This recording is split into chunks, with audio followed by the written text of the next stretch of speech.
What is good, everyone? Welcome back to the vlog. Now we're in Spokane.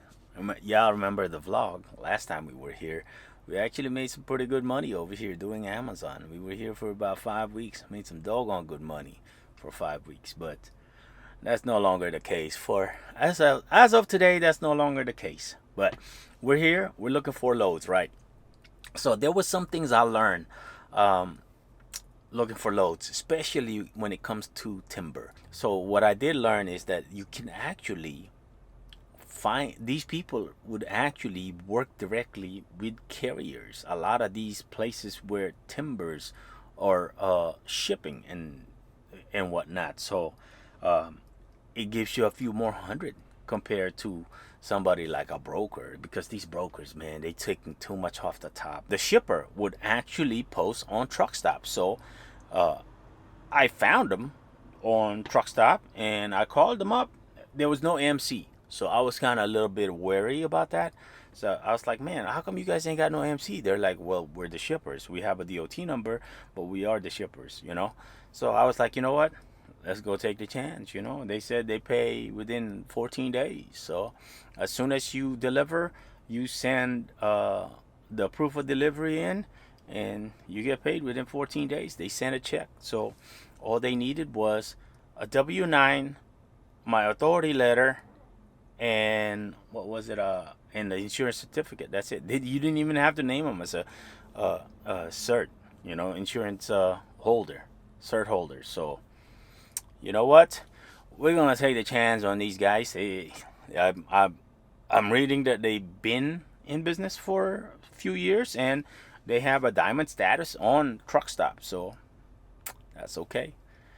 We'll take a chance at them. So the load that we have is coming from Princeton to Afton, and is actually a no tarp load, which is amazing because like a lot of these loads on the load board, they're 8-foot tarp and they're paying $2.60 a mile, you know, and this one is paying over $3. It's amazing. I'm not tarping anything under $3, that's for sure. As a matter of fact, anything that it requires an 8-foot tarp, I would not do it for less than $3.20 a mile. No way. You know, I mean, and it can't be like a really short run, like 300 or 400 miles. That doggone thing better be like 600 miles minimum at $3.20 a mile minimum tarp loads. So anyway, that's what we got. We're heading there, and hopefully this works out, man. We're gonna take a gamble.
What y'all think about that drive, huh? Beautiful drive, huh? Okay, one tip for y'all.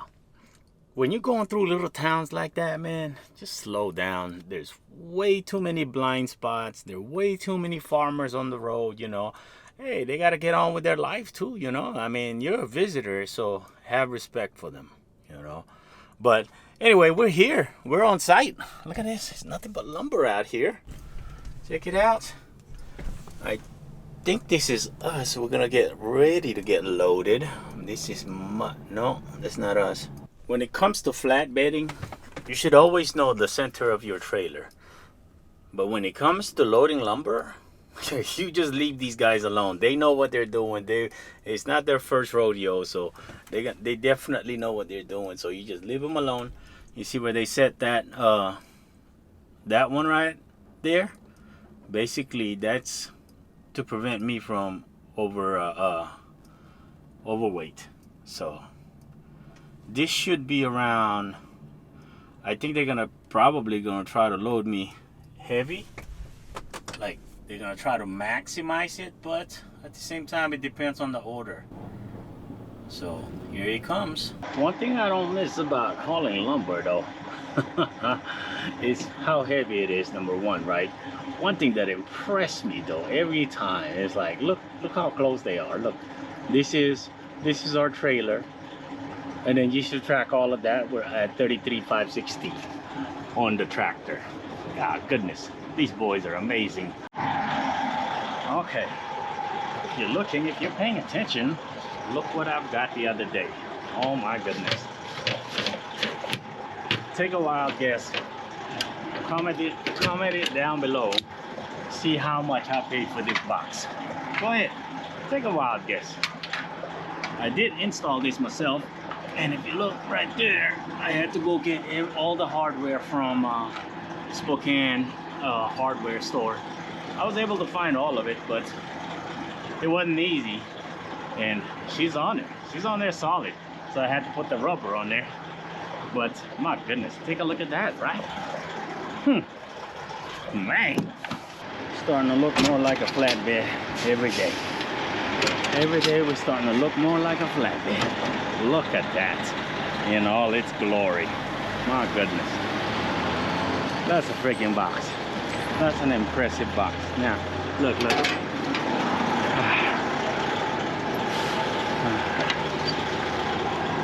Look at that.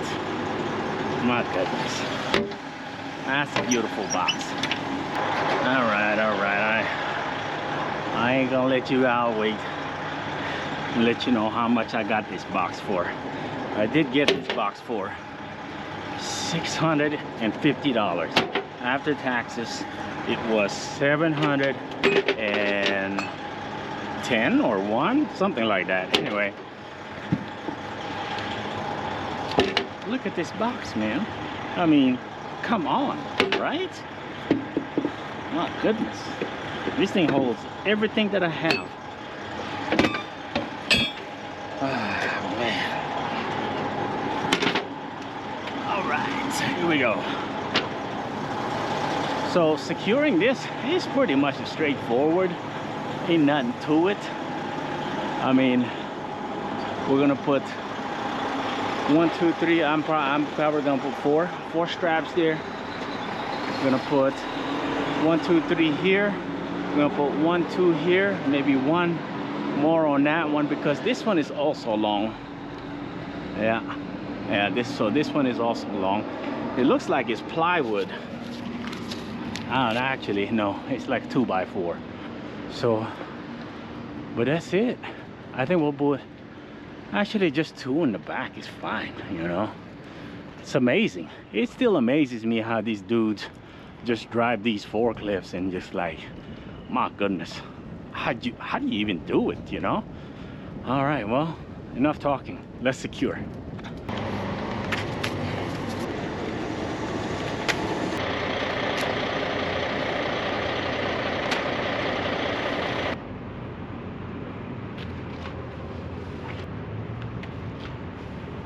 This is actually the first heavy load that I've ever put on this truck.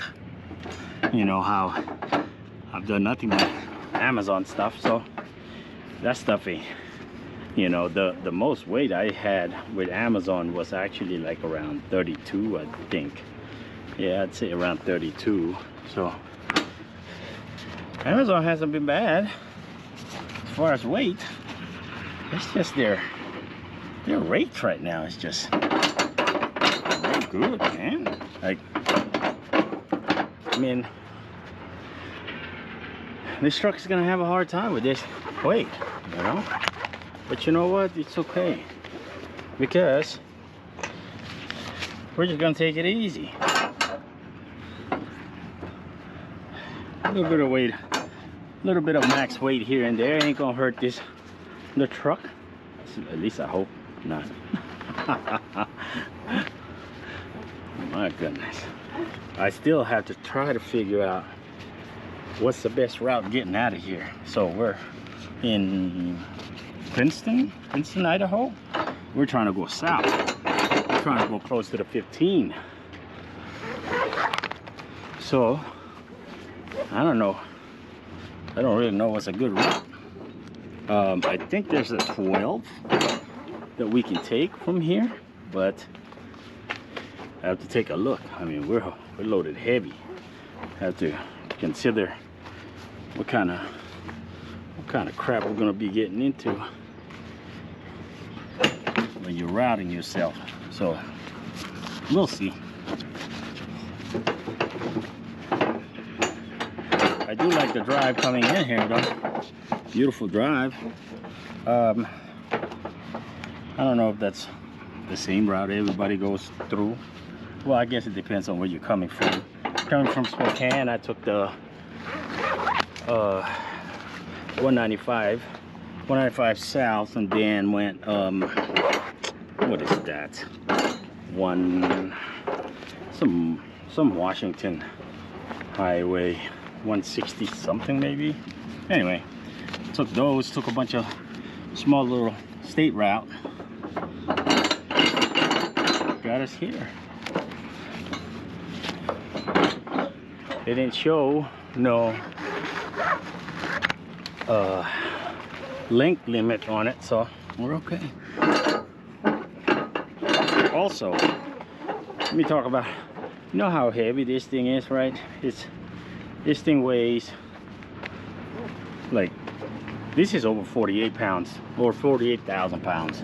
These mugs, they maximize it.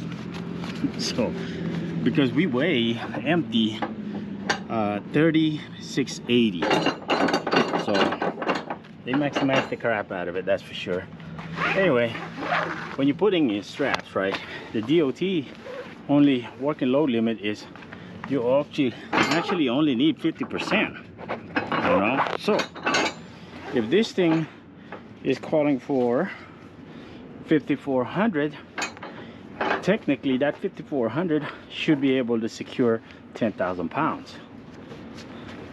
So that's how usually it is. But you know, there is no such thing as over securement. So just do what you feel is necessary, the safest way possible, and at the same time abide by DOT regulations.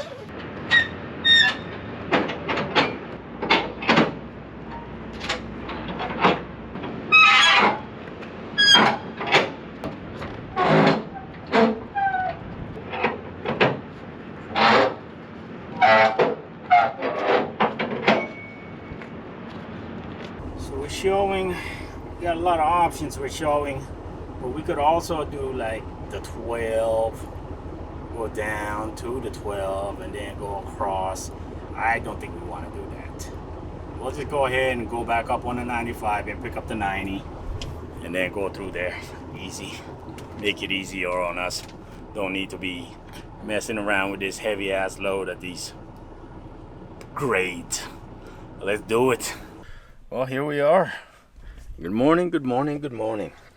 So we're actually halfway, a little bit more than halfway through this load, and we're getting ready to drop it off here in Afton, Wyoming, or something like that. Anyway, this load wasn't the greatest paying load, but it's a lot better load in comparison to what I was seeing on the board, you know. Those brokers, man, I'm telling you, we're gonna cut them out. We're gonna figure out a way to cut them out. We're gonna get our own customers and we're gonna cut them out. We're not messing around with this crap. But in the meantime, you know, I'm always checking on my axles, see how they doing. My axle seals, that is.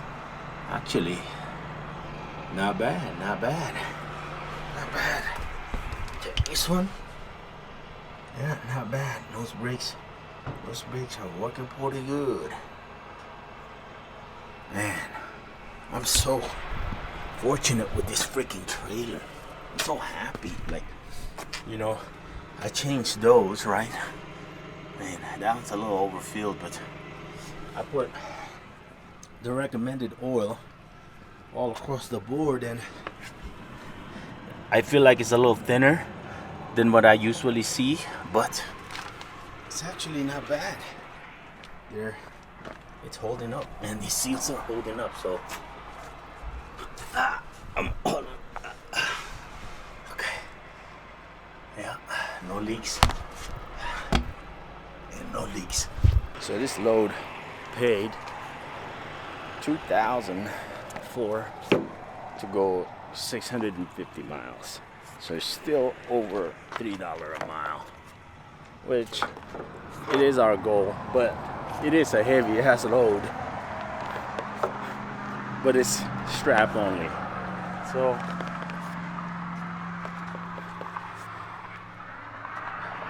I'm happy with it, and it really is like, you know, flatbed really is not bad.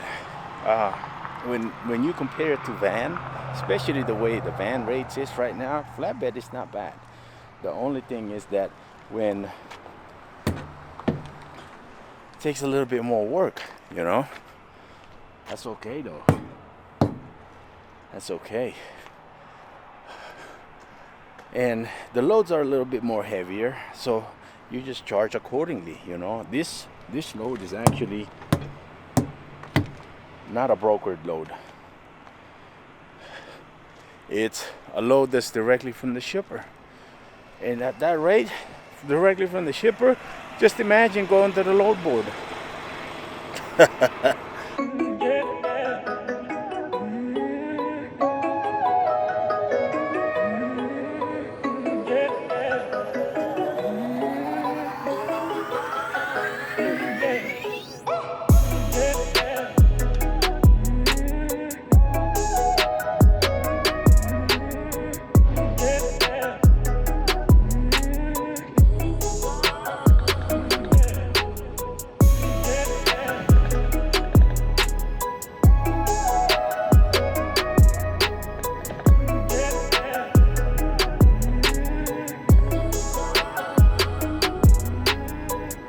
It's amazing climbing up these doggone mountains with this load. Wow, she's doing real good, doing real good. That's it, ladies and gentlemen. That's the end of this vlog. Well, that's the end of this vlog. You know, flatbed is not bad. Flatbed is not bad. It's a little bit more work, but the equipment makes more, I would say. Equipment, you can make the equipment work harder and make a little bit more, but I don't like that idea, you know.